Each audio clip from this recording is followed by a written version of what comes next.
Hoje aqui a gente vai tratar de assuntos que são positivos, o que não quer dizer que a gente não pode de vez em quando entrar no negativo para voltar mais lúcido.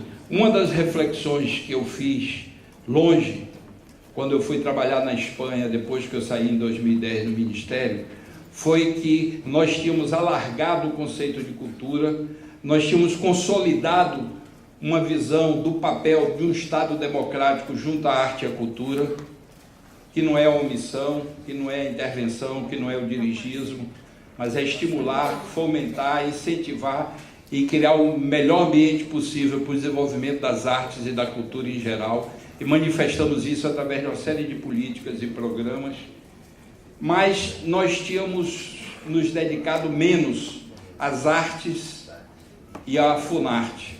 Nesse alargamento do conceito, talvez a gente tenha perdido um pouco a noção de que o epicentro de toda essa dimensão simbólica do país está nas artes.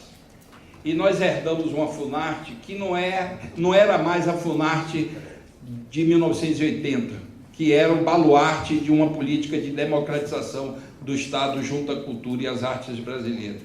Quando nós passamos de projetos modelo para políticas culturais, a instituição não acompanhou esse processo.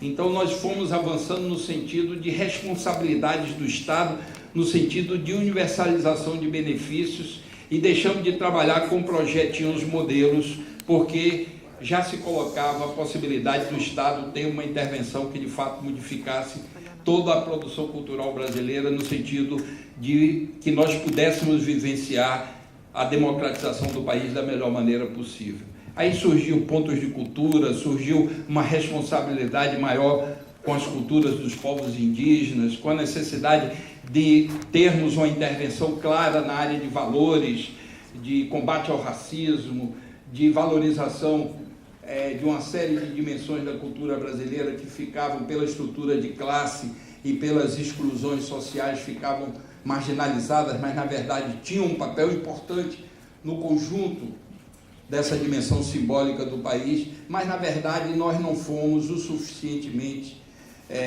rápidos e capazes de trabalhar as políticas para as artes. Eu disse no meu discurso de posse de que nós daríamos prioridade a uma modernização da Funarte, a construção de novas políticas para as artes, e isso seria, como sempre é feito no Ministério, desde que nós assumimos em 2003, com a participação dos artistas, dos produtores, dos que investem na área, de todos, e das parcelas da sociedade que se interessam por essas questões. Nós estávamos chegando perto já de fazer essa finalização, quando veio essa história de impeachment, de golpe, um golpe com a cara legal, mas na verdade é uma interrupção de um processo democrático, é a substituição de um governo eleito por um governo que será imposto sem ter um voto sequer. Então nós sentimos a necessidade de apresentar a que ponto chegamos no processo. Nós não vamos falar hoje aqui só dessa possibilidade de financiamento que nós faremos junto com o Ministério do Trabalho. Vamos falar disso também, mas na verdade nós vamos apresentar primeiro uma proposta que foi fruto desse processo que nós vivenciamos junto com os artistas em geral, não só com os músicos, coordenado por Francisco Bocho, presidente da Funarte. Nós vamos falar de uma proposta de um modelo de política para a música, que nós somos bem-sucedidos na área da música, deve viver esse processo. O que está em crise no Brasil não é a produção musical, é todo o sistema de viabilização da economia da música, que foi desestruturado. Eu não vou chover no molhado, nem ensinar Padre Nosso para padres. Vocês sabem muito melhor do que eu aonde estão as dificuldades e aonde são os processos. Eu sempre cito um exemplo que numa das reuniões eu dizia, eu sei que a economia digital é a mais importante, mas vamos passar por cada possibilidade econômica, e a Marisa Monte virou para mim e disse: ministro, eu lhe dou de presente todos os meus CDs, porque hoje CD é só cartão de visita. Eu quero que a gente vá direto na discussão da economia do digital e a necessidade que as grandes corporações paguem os direitos autorais dos músicos brasileiros, e para isso é preciso ter a regulamentação, e uma das coisas que nós vamos apresentar aqui é exatamente isso. Então é o seguinte, hoje aqui a gente vai conversar sobre um conjunto de políticas. Eu vou fazer uma intervenção de abertura. Eu perguntei ao ministro Rossetto se ele queria falar antes de mim. Eu acredito por timidez, ele preferiu falar depois de mim, hein? A ousadia é pequena, mas nós todos temos que agradecer. Foi ele que me ligou, perguntando a possibilidade de nós trabalharmos os recursos do FAT para incentivar a música brasileira, para financiar a atividade da música brasileira. Eu tremia, porque raramente alguém me liga propondo coisas boas, e quando liga dá para ficar nervoso. E as equipes trabalharam com muito afinco, as equipes do Ministério da Cultura e do Ministério do Trabalho, e já foi publicado no Diário Oficial, e a partir de segunda-feira já está valendo. Então é preciso que vocês saibam exatamente de que se trata isso. Mas isso, a imprensa concentrou nas perguntas muito nisso, mas na verdade é um conjunto de políticas, e é importante essa prestação de contas, porque a gente não sabe o que vai vir daqui para frente. Mas a gente sabe de que o Estado é um instrumento da sociedade brasileira. As políticas de Estado não podem estar disponíveis assim para serem destruídas e começa tudo do zero, porque isso é uma irracionalidade e não se justifica. Então, na medida que vocês compreendam o que está sendo proposto, a que estágio o diálogo que nós fizemos chegou, é possível compreender de que temos batalhas pela frente, mas temos já um patrimônio construído no sentido de superação das dificuldades e dos limites. Nós vamos falar aqui do Procultura, nós vamos falar de um EIN do direito autoral no digital, nós vamos falar da Política Nacional das Artes, desse crédito que eu me referi, e um pouco da política de economia da música. Eu quero agradecer às entidades Procure Saber, Cooperativa de Música, Produtores Brasil, Rede Brasil de Festivais, Fora do Eixo, a RPUB, Instituto Música e Cidadania, Movimento Música de Câmara, ABEM, ABMI, ABPD, BMA e Colegiado Setorial da Música. Foram as instituições que colaboraram e o GAP, me esqueci, olha, não botaram aqui, vocês estão me botando em dificuldades. Mas tudo bem, GAP também, foram as instituições dos músicos que cooperaram no sentido da gente montar essa reunião informativa. Então, parabéns a todos, e eu tenho aqui uma série de saudações individuais. Eu saúdo o ministro Rossetto pela parceria, a nossa anfitriã, e saúdo a todos vocês para simplificar.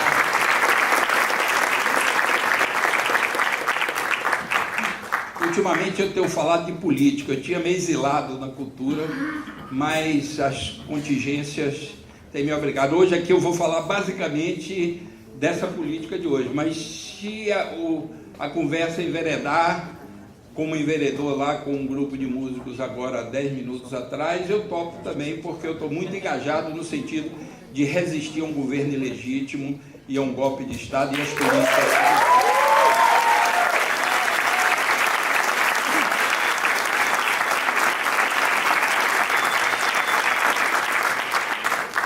O ponto de partida, portanto, é políticas de Estado para a música. A música ocupa um lugar muito especial em nossa cultura. Este é um ponto pacífico, não há o que discutir. Além de ser a mais internacionalizada das expressões artísticas brasileiras, é aquela que mais divulga a nossa língua portuguesa. No mundo inteiro, a qualquer instante, alguém está ouvindo uma música brasileira. Podemos dizer que nossa música é uma parte de nós que deu certo. E que não há exagero em se dizer que o mundo nos conhece em grande parte por causa da nossa música. Muito menos em se dizer que o que o mundo em nós admira decorre da sensibilidade e riqueza de emoções que ela exprime e que nos revela como povo. A nossa música é uma das mais ricas expressões de nossa sociedade, da nossa facilidade de aprender novas formas e tirar partido delas, da nossa capacidade de interagir com outras culturas, da nossa criatividade, da nossa ausência de medo em experimentar. A música brasileira demonstra como em nossa convivência social somos capazes de entrelaçar de forma harmoniosa o talento individual e o talento coletivo. Mas também nem tudo são flores no campo da música, especialmente porque vivemos uma época de radicais mudanças em toda a sua cadeia produtiva. Grandes transformações tecnológicas estão a demandar novas relações, novas regras. Para se ter uma ideia, só no último ano, a economia da música no campo digital expandiu-se em 45,1%. Em meu discurso de posse, reconheci nosso atraso em termos de políticas de Estado para o campo das artes.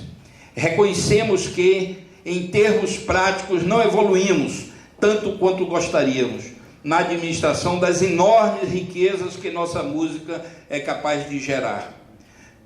Pois é precisamente em nome do compromisso ali assumido que estamos aqui anunciando, sinalizando e apresentando algumas políticas mais específicas para a música em diferentes estágios de desenvolvimento e que são, em grande medida, resultados de debates, consultas e negociações com o setor. Já temos uma história de acúmulos no campo do audiovisual, uma experiência exitosa de atuação sistêmica do Estado. Já são 14 anos de uma atuação coordenada com foco no fomento, regulação e fiscalização do mercado nacional. A produção, distribuição e acesso a obras audiovisuais nacionais se expande rapidamente e contribuiu não apenas para a maior participação das cadeias produtivas desse segmento na geração de emprego, renda e riqueza do país, mas também possibilita o fortalecimento de uma sofisticada malha de empreendimentos criativos. Estamos hoje aqui deflagrando um segundo ciclo das políticas voltadas ao desenvolvimento econômico e simbólico dos setores artísticos. Além de representar uma riqueza cultural, a música se transformou num mercado gigantesco que movimenta fortunas. Um mercado que se consolidou no século passado de maneira distorcida, desequilibrada, cheia de lacunas e desvios. Ainda hoje esse mercado só beneficia a um pequeno número e deixa de remunerar dignamente uma quantidade enorme de compositores, instrumentistas e artistas em geral. A música gravada no Brasil movimenta mais de 580 milhões de reais. Representa um mercado de trabalho que nos últimos 10 anos acumulou uma expansão de mais de 60% do número de empregados e com uma significativa particularidade. É um mercado que valoriza os jovens como poucos o fazem, pois 39,5% dos músicos profissionais têm entre 18 e 35 anos. Esse panorama, se por um lado nos anima pelos números absolutos, por outro, está ainda marcado por numerosos gargalos que entravam no seu desenvolvimento, principalmente por ser um mercado altamente concentrado. É um fato, 85% do total do mercado físico e 81% do mercado digital estão nas mãos de um restrito número de gravadoras, por isso mesmo chamadas de majors. Tamanha concentração tem estrangulado de sobremaneira a veiculação da nossa música. Não bastasse tudo isso, ainda é muito alta a taxa de informalidade nesse campo e a precariedade com que são tratadas as suas questões trabalhistas e previdenciárias. Na base desta economia estão as regras que definem como se assegurar o direito do autor. Dito de outra maneira, como se arrecada, se divide e se distribuem os direitos autorais, uma questão que não é só nossa. Faz parte de uma acalorada discussão internacional da qual o Brasil participa com intensidade. A comercialização e distribuição da música em ambiente digital por meio da internet é uma questão urgente e crucial a se resolver no Brasil e no mundo. A indefinição das regras exigidas pela chamada desmaterialização da indústria fonográfica tem legitimado uma situação em que predominam baixíssimas remunerações para os nossos criadores da música, fortalecida por uma preocupante falta de transparência quanto ao controle da exploração das obras musicais. O modelo digital tende a assimilar os vícios e anacronismos do modelo analógico, quando nada fazemos para não repeti-los nesse novo ambiente. As instruções normativas que por ora publicamos são apenas um pequeno movimento dentro de uma estratégia mais ampla que visa consolidar um sistema de proteção de direito autoral mais equilibrado e mais justo. Com elas, tentamos combater não apenas as distorções do passado, mas também enfrentar os desafios do futuro, nos atualizando quanto ao surgimento de um sem número de plataformas eletrônicas e virtuais que em poucos anos revolucionaram o nosso modo de ouvir música, de produzir e explorar comercialmente a música. A primeira dessas instruções normativas diz respeito à possibilidade de gestão coletiva dos direitos de reprodução, de distribuição e de execução pública da música na internet, e dispõe sobre procedimentos complementares para habilitação de entidades de gestão coletiva que desejem atuar no ambiente digital. Nela estão esclarecidos, ou seja, nas INs, estão esclarecidos os conceitos da nossa legislação, aplicáveis às diferentes modalidades de utilização de obras musicais na internet, de acordo com o entendimento que se consolida nos demais países onde se reconhece a incidência do direito de execução pública em plataformas que disponibilizam música por meio de streaming. Cabe enfatizar que o não reconhecimento desse fato poderá acarretar graves prejuízos aos autores e artistas nacionais. Nossos criadores, além de não receberem quase nenhuma remuneração quando das utilizações feitas em território nacional, correm o mesmo risco nos casos do uso de suas criações na internet quando realizada em outros países. Nessa hipótese, só lhes restaria a opção de entregar a gestão de suas criações a entidades estrangeiras, o que terminaria por caracterizar um absurdo inaceitável. Ao esclarecer os conceitos aplicáveis à internet, em rígida observância com nossa legislação, dotamos esse novo mercado de segurança jurídica, com isso lhe possibilitando maior liberdade de ação, proporcionando o desenvolvimento de novos modelos de negócio e serviços inovadores, de forma não apenas mais equilibrada, mas também mais justa. Outra instrução normativa que aqui anunciamos também vem ampliar o campo dos direitos do autor, procura garantir o cumprimento da obrigação legal de se informar o repertório utilizado em obras e outras produções audiovisuais para assegurar que os direitos arrecadados cheguem corretamente aos nossos criadores. A Ancine complementará essa instrução com uma normativa própria, dispondo sobre exigências adicionais para emissão do Certificado de Produto Brasileiro, CPB. As fichas técnicas de obras audiovisuais passarão a trazer claramente identificados todas as obras musicais e respectivos titulares nelas inseridos. Sabemos que, apesar de tudo isso, resta muito a ser feito no campo dos direitos autorais, mas a implementação destas duas medidas certamente se constituirá num avanço de significativas proporções para a correta remuneração dos nossos criadores musicais. São milhões de compositores, letristas, cantores, arranjadores, instrumentistas e intérpretes que hoje trabalham sem parar, produzindo uma das músicas mais tocadas em todo o mundo e que, na grande maioria, não conseguem viver do seu trabalho. Não poderia deixar de registrar nossa alegria ao ver todas essas nossas iniciativas legitimadas, ao serem reconhecidas pela ampla maioria dos ministros do STF na última quinta-feira, em sessão que apreciou uma suposta inconstitucionalidade da Lei 12.853/13. Apesar do julgamento ter sido suspenso por um pedido de vistas, 7 dos ministros daquela corte declararam de forma enfática e indubitável que o poder público não só pode, como deve regular a gestão coletiva dos direitos autorais.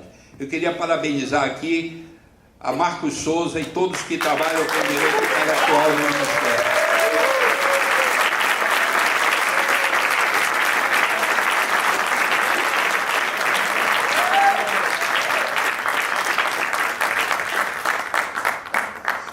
Não apenas para resguardar o interesse dos titulares, mas também de toda a sociedade.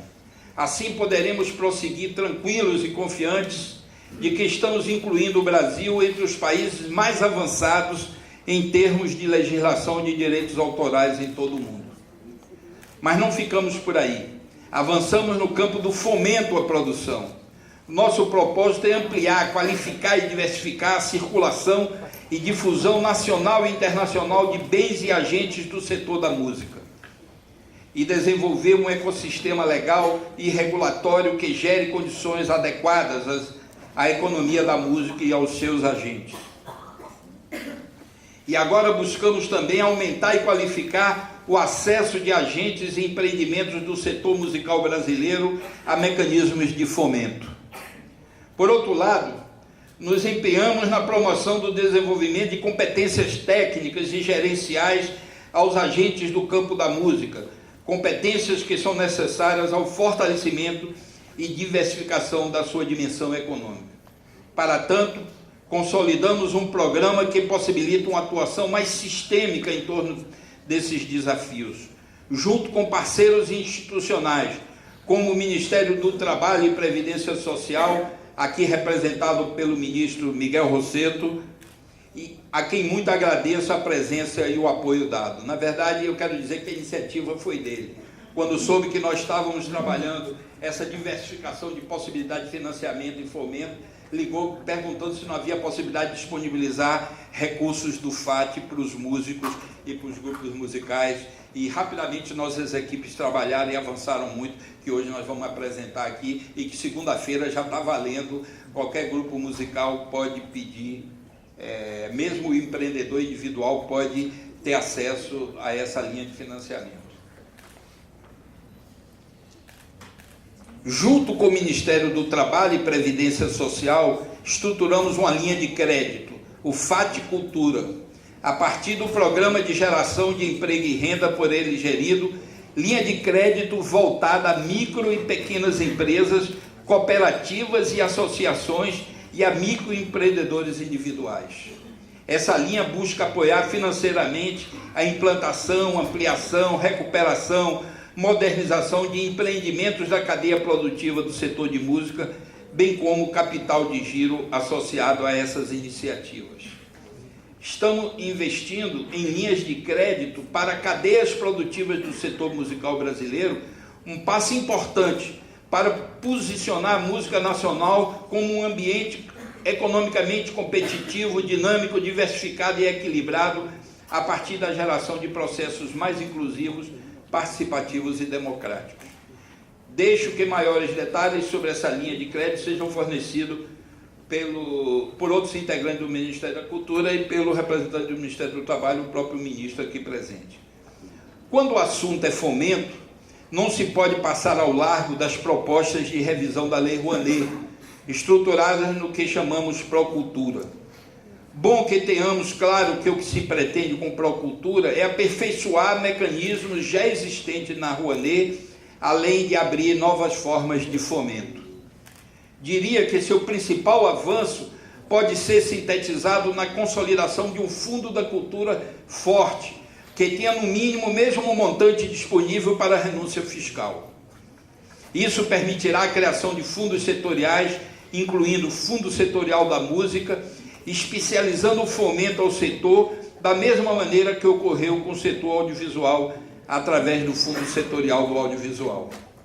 O fundo permitirá linhas para apoiar novos talentos e atividades de formação através de apoios diretos, estimulando a renovação e reinvenção da música brasileira em seus mais diversos gêneros, regionalidades, identidades e riquezas poderão ser contempladas pelo Fundo Setorial e pelas diferentes modalidades de financiamento. Como se pode perceber, as ações aqui apresentadas, especificamente voltadas ao fortalecimento da cadeia produtiva do setor musical brasileiro, tem água aí? Buscam dar conta das esferas da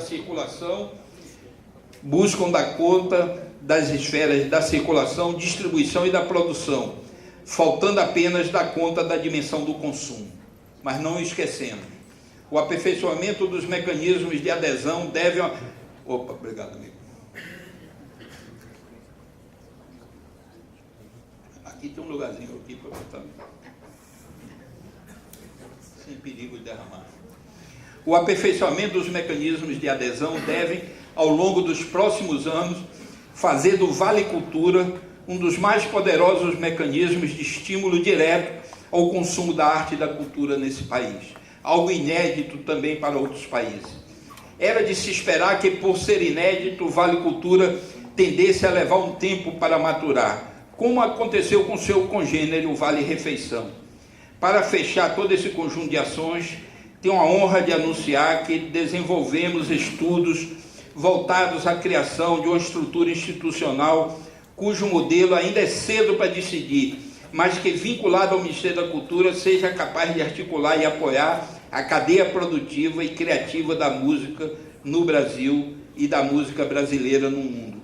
Uma instituição que tenha a capacidade de gerir a maior política pública para a música do mundo, tanto pela abrangência de suas ações programáticas, quanto pela necessidade de estabelecer articulações nacionais e internacionais em múltiplas instâncias e ainda marcos legais que promovam a regulamentação e o florescimento do setor musical. Estamos falando de uma instituição que, além de promover a pesquisa e a gestão de conhecimento sobre o setor, possa formular e implementar programas articulados nacional e internacionalmente, que possa fomentá-los financeira e tecnicamente, fazer regulação e propor marcos legais regulatórios para o setor. Aqui não está nominado, mas eu, pessoalmente, como ministro e como militante da área, aceito a ideia que foi proposta pelos músicos de vários segmentos, que o formato ideal deve ser uma agência. Como ministro, política não anda com as próprias pernas. Política precisa de incremento. E uma instituição que tenha vínculo, que seja parte da estrutura pública, mas que tenha autonomia administrativa para gerir essas políticas de fomento e incentivo, de regulação e de organização de todo o campo onde a música se move, se desenvolve e realiza a sua economia. Acho que o formato de uma agência é o melhor formato que tem, mas no Ministério ainda está em estudo e nós vamos ter possibilidade de discutir com todo o setor o formato final, mas eu pessoalmente já declaro que acato, eu andei vendo as outras possibilidades, todas as outras têm dificuldades maiores de representarem essa ação intensiva de incremento a uma atividade que é das mais importantes, como eu disse aqui. Quero finalizar dirigindo-me de maneira pessoal a todos os criadores de música aqui presentes e os que estão nos acompanhando pelo stream, e sei que são muitos, a todos aqueles e aquelas que cantam, compõem, escrevem, arranjam, tocam, regem, gravam a música brasileira. Vocês são uma fonte inesgotável de alegria e de autoconhecimento para o nosso povo, e também para povos muito diferentes do nosso, mas que vocês seduziram e levaram a admiração e respeito ao Brasil. Vocês são a cara desse país. Nem toda a música que se faz está sujeita a essa regulação. A música informal, a música do lazer, a música cerimonial, a música amadora, a música como expressão livre de pessoas. Esse é um território que cabe somente à decisão de cada um.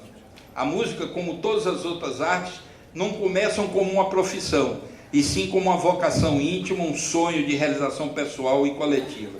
Mas é inevitável que ela acabe desaguando num tipo qualquer de atividade profissional, até mesmo para que o artista possa dedicar a ela a totalidade do seu tempo e do seu esforço. Essa é a responsabilidade da sociedade, que cabe ao Estado conduzir o processo de formatação. Então, muito obrigado a vocês. Isso aqui era a minha fala de abertura, é uma prestação de conta do que fizemos esse 1 ano e poucos meses pela música, e evidentemente isso é fruto de um processo de conversa, e teremos muitas conversas ainda, porque mesmo que o impeachment passe, não vai ser o fim do mundo. Nós continuaremos trabalhando pelo desenvolvimento das artes e da cultura no Brasil. Muito obrigado.